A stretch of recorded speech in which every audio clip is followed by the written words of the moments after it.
Requerimientos éticos. 6. Consentimiento informado.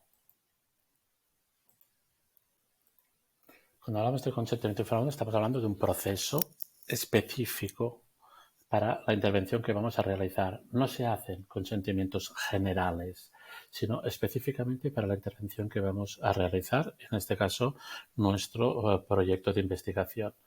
Es siempre un consentimiento verbal, inicialmente, oral, tenemos que explicarlo.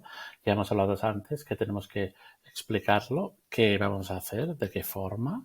Y cuando hagamos el reclutamiento, con que el consentimiento forma parte de este criterio de inclusión, ya tendremos que haber explicado quién lo va a explicar y cómo lo va a explicar. Ya hemos hablado antes de la influencia indebida y hablaremos después del respeto a la intimidad. Y una vez hecho esto, en algunas ocasiones, y las investigaciones es una de ellas, se tendrá que realizar buena parte de lo que hemos hecho oralmente de forma escrita. Lo lógico fuera que cuando uno leyera el documento de consentimiento informado dijera, estoy de acuerdo porque es todo lo que le llaman explicado, no tengo dudas. Cuando uno lee el documento de consentimiento informado y empieza a tener dudas, es que el proceso anterior de explicación verbal no se ha realizado correctamente. Es un proceso dinámico, gradual, continuado de información, consentimiento informado.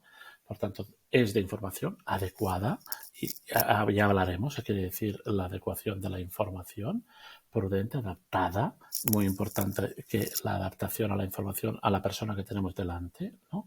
De una persona competente, hablaremos de qué quiere decir esto, que permite tomar una decisión de forma libre dentro de un proceso de deliberación, por tanto, un proceso en el cual podemos comportar y dialogar sobre lo que estamos haciendo y presentar dudas, sabiendo que puede ser aceptado, si no lo es, no participará en el proceso de investigación, y que puede ser revocado aunque lo haya aceptado la primera vez, sin tener que dar ninguna explicación. Y esto será muy importante que lo explicitemos y que lo explicitemos en el documento y que esto no tenga ninguna repercusión para la futura atención de la persona que estamos en este sentido atendiendo. Hay una legislación clara en esto, desde más específica catalana hasta luego la española. Los convenios hablan de ello, la declaración y también la declaración de Helsinki. ¿Por qué? Porque es muy importante asegurar la libertad, por tanto la voluntariedad y por tanto el consentimiento. Es la muestra clarísima que la persona participa en este proyecto de investigación sin coacciones, de forma libre, etcétera, etcétera. ¿Cómo evaluamos la autonomía? Hemos hablado antes de la competencia. Pues esto lo evaluamos, depende del momento y en la situación. Aquí Drain habla de que las acciones autónomas, habla de una escala autónoma, según la gravedad tengo que tener más o menos competencia. Cuando hablamos de competencia hablamos de la capacidad de que sé cognitiva, sé lo que se me está proponiendo, ¿sí?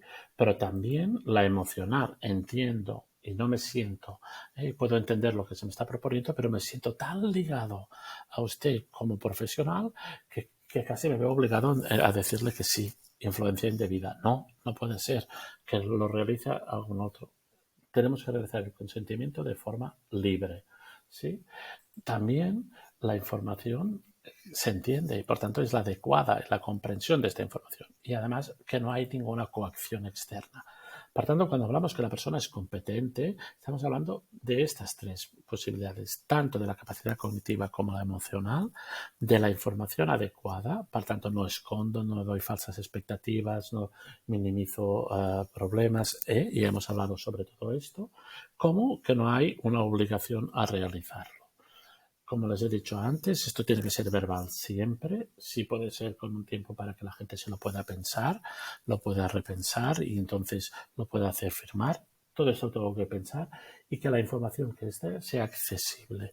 Y por tanto sea de una forma esta se tiene que meter y tiene que estar adaptada a la persona que tengo. Adaptada no quiere decir que le dé menos información. Le tengo que dar la información adecuada para poder decidir. Y esto es importante y básico. Por eso es muy importante que explicitemos todas estas cuestiones en el protocolo, ¿sí? Cuando hablamos de información adecuada estamos hablando de esto, de una información oral, sin prisas, verídica, precisa, exhaustiva, comprensible, continua en la cual la persona puede plantearnos dudas, se lo pueda llevar a casa y pueda volver. Todo esto lo tenemos que repensar. No podemos hacer una llamada por teléfono. Sabemos quién hay en la otra parte. Sabemos si nos entiende. Sabemos que está... esto tenemos que hablarlo, ¿no?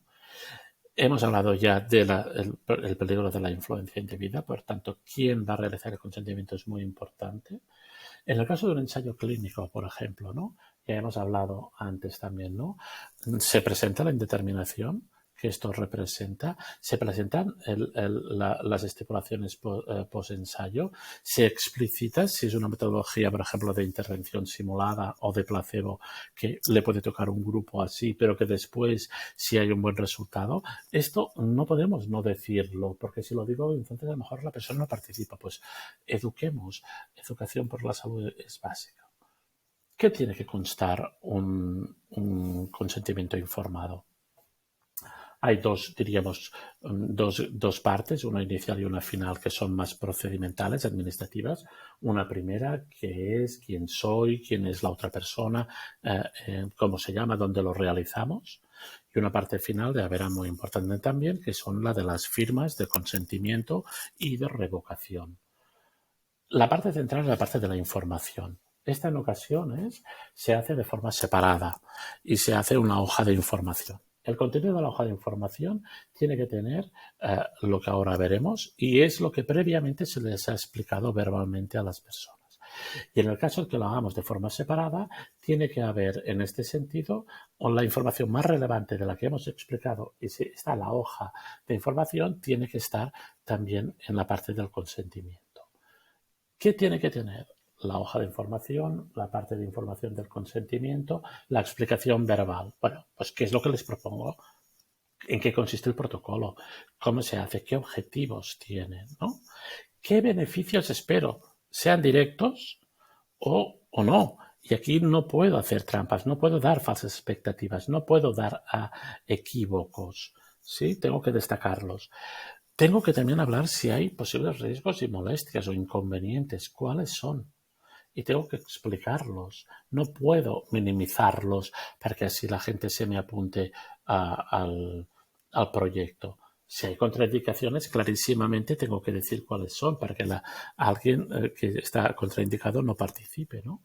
Hablaremos en el siguiente requisito, pero será muy importante dónde lo realizamos, que se está respetando la intimidad tanto personal como la confidencialidad de los datos que se obtengan, ¿no? Y muy importante es la revocación. Obviamente también el decir que no, pero si ya digo que no de entrada, yo ya no participo, por eso es un criterio de inclusión. Pero aunque yo haya dicho que sí, esto yo puedo revocar sin tener que dar ninguna explicación y sin que esto me perjudique después a posteriori a mí. Y si no digo lo contrario, se tendrán que eliminar los datos recogidos hasta aquel momento. Después aparecerá la declaración tanto de la persona en la cual que ha entendido lo que se dice y está de acuerdo y da permiso, consiente, como si no es así. Veremos ahora a posteriori que si es un incompetente o sea, en el caso de un menor mayor de 12 años hasta los 18, lo que llamamos en este caso un menor, pero con la edad que llamamos en este sentido de sanitaria, tiene que dar su asentimiento. No podemos hacer un consentimiento en este sitio, lo haremos a posteriori, sino un asentimiento, ¿no? Y también, si fuera el caso que hay personas incompetentes o un menor, tendrá que aparecer la figura del familiar o tutor. Y si es así, tendrá que aparecer también su consentimiento, ¿no? Y las firmas de revocación. En el caso de un asentimiento, también si revoca no tiene por qué, en este caso, continuarse el proyecto. Excepciones, como decíamos, los menores. Menores de 12 a 18 años tienen que hacer una firma de asentimiento. Por tanto, el consentimiento, y sobre todo en el apartado de información, tendrá que ser adaptado para que los menores lo entiendan. Les habré explicado y después lo tendrán que ver. Si tengo que hacer una adaptación muy clara, probablemente tendré que hacer un específico asentimiento. Y, por tanto, un documento, aparte del consentimiento para los tutores, uno de asentimiento. En muchas ocasiones el mismo documento sirve. Hay la firma, por tanto, del profesional, la firma del tutor y la firma de asentimiento. Y en las firmas de revocación, es muy importante, también tiene que haber la posibilidad del asentimiento, ¿no? Y por tanto, el desacuerdo del asentimiento por parte del menor tiene que ser también respetado. En el caso de tutelas por incompetencia, no de un menor, sino de una persona incompetente, sí, lo que ya hemos hablado con las poblaciones vulnerables. Primero, tendremos que, en este sentido, pensar si aquella investigación se podía realizar con personas competentes. Entonces, no al lugar. Si en cambio, y por los criterios también en este sentido de inclusividad, estamos haciendo una investigación precisa con vulnerables, la relación directa es clara, ¿no?